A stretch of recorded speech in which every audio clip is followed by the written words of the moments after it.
Hey everyone, I hope you're doing well and welcome back to my channel.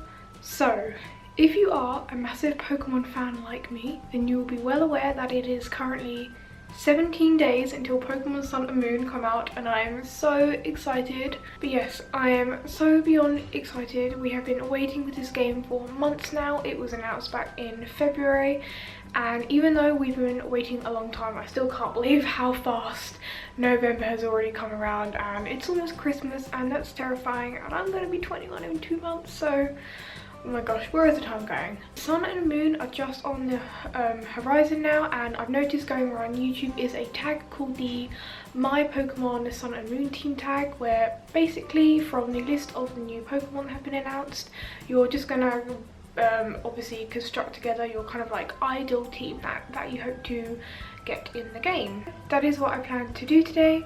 I have my phone, I've got screenshots from Cerebi.net of the Pokemon that I'm hoping to have on my team, so I can tell you all the typings, abilities, all that, etc. And then also tell me down below in the comments what Pokemon you're hoping to get in Sun and Moon, and also which version you're planning to get.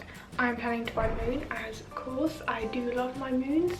So that being said, let's get into it. When it comes to teams on Sun and Moon, obviously there has been a lot of new Pokemon announced. I am very excited, especially for the metagame next year. It's going to be so different.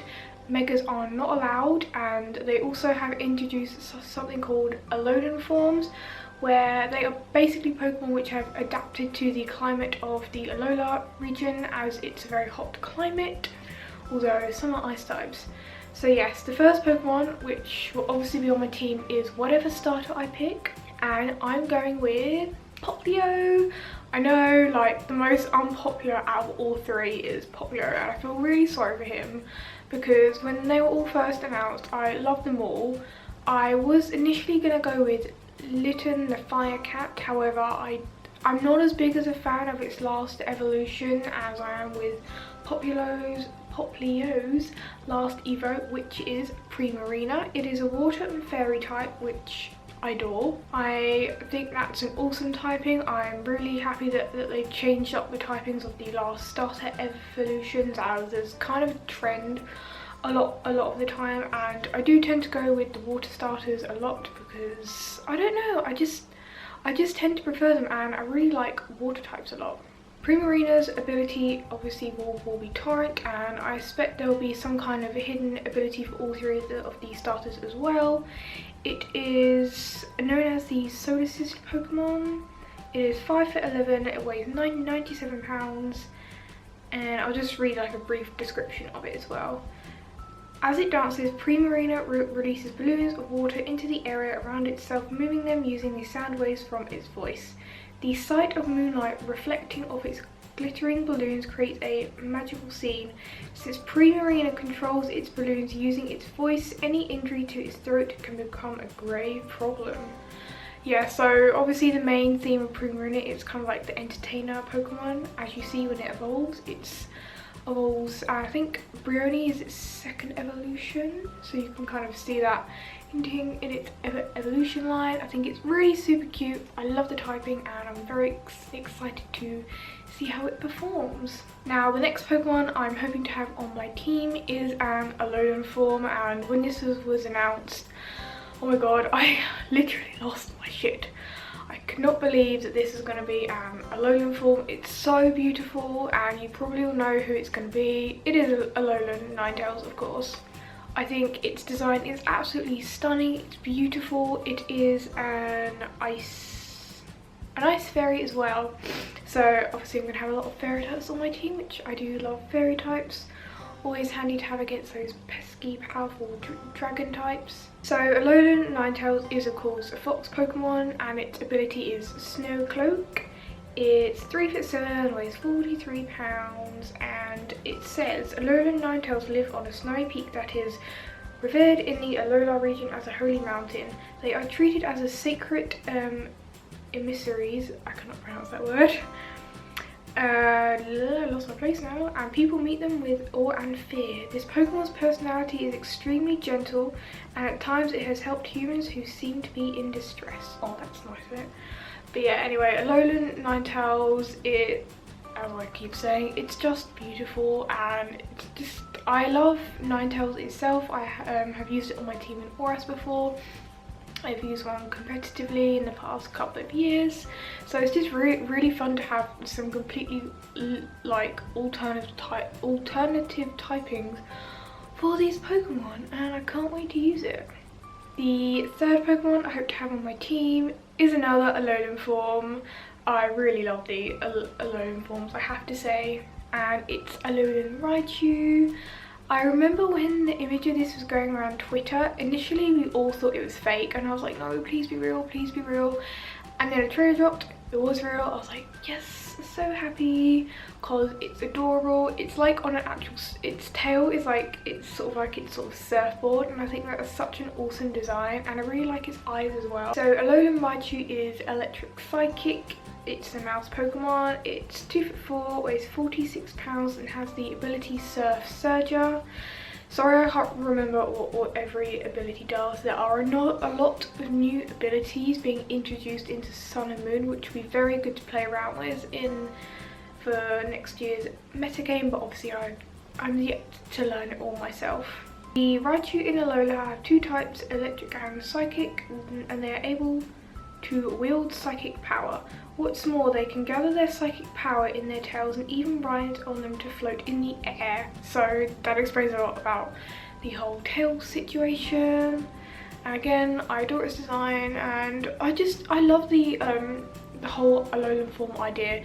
There are some like Alolan Mark, which I'll also put a picture up on the screen, but my god, that thing is weird. Can I go over his design?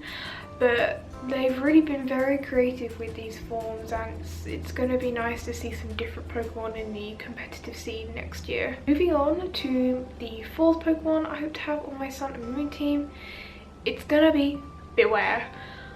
I love this Pokemon so much. It's pre-evolution Stuffle, like I just want a plushie of it. It's so cute. It's even got like a little tag as if to like signify that it's an actual toy, which is so adorable, and its cool is really cute too. My boyfriend has this thing of just like randomly do an impression of its cool, as you know I love it a lot.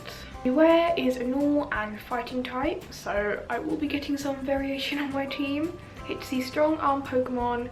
It's 2.1 meters, it weighs 135 kilos, so it's a hefty Pokemon. It's going to be very powerful, and its ability is Fluffy and or Clutch, which I don't know if that's a hidden ability or not, or if it's just a regular one. But it says, when Beware is acting in its friendly fashion, just swinging its arms around, you must never dare to approach it carelessly. It is acknowledged to be a dangerous Pokemon even within the Alola region. You may see warning signs posted near places it resides. When Beware grows fond of its trainer, it may show that feeling in a fond embrace.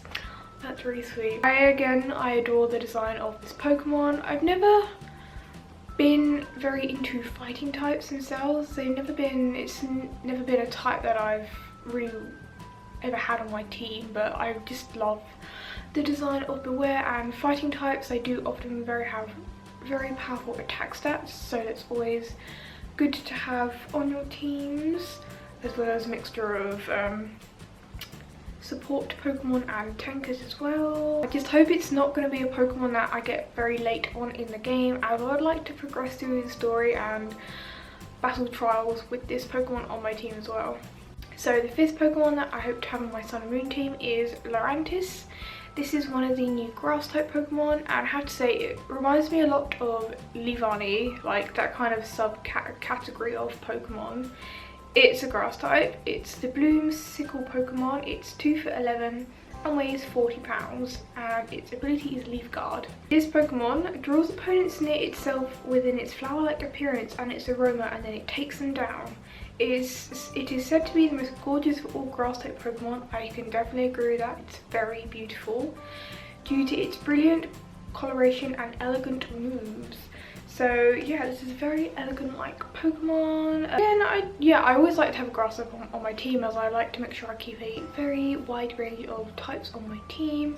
And I'm sure even after making this list, my 6 will probably change depending on when and where I can find these Pokemon, or who knows, maybe not all of the Pokemon have been revealed yet, which I really hope not, because obviously a lot of Pokemon got data mined from the Sun and Moon demo, which is kind of frustrating because it is always nice to go into a game and for there to still be surprises. The last Pokemon I hope to have on my team is gonna be Palossand. Now this is like the craziest Pokemon ever, I swear. It's literally a sandcastle, and its previous evolution, Sandygast, is just so cute, and I thought it was a really fun creative idea for a Mon. It's a ghost and ground type, and I really do love ghost types, so I thought I would add it to my team list. It's a ghost ground type. It's the sandcastle Pokemon, 1.3 meters, it weighs 250 kilos, so it's a hefty thing as it is made of sand. And its ability is water compaction, which is another new ability. Palossand controls humans, adults, making them build a sandcastle that provides camouflage and also raises its defensive abilities. Unlike Sandygast, if Palossand loses some of the sand from its body, it can restore itself on its own. That's pretty handy. So as you can see, I have a pretty wide variety of Pokemon that I'm hoping to have on my team. Like I said, I'm sure that this will change, and I'm just so excited for the games. I cannot wait. So many new features, and oh, I'm just beyond excited for the release now. So let me know in the comments below what Pokemon you're planning to have on your Sun and Moon team, as well as which version you're planning to buy. If you would like me to do any more videos talking about Sun and Moon, then also tell me down below in the comments. I might even do like a little playthrough series once I have my hands on the games, as I would really like to start doing some of my Let's Plays. I hope you enjoyed this. If you did, don't forget to give it a like and to subscribe. I would be very, very grateful. I hope you all have a wonderful day, and I'll see you next time. Bye guys!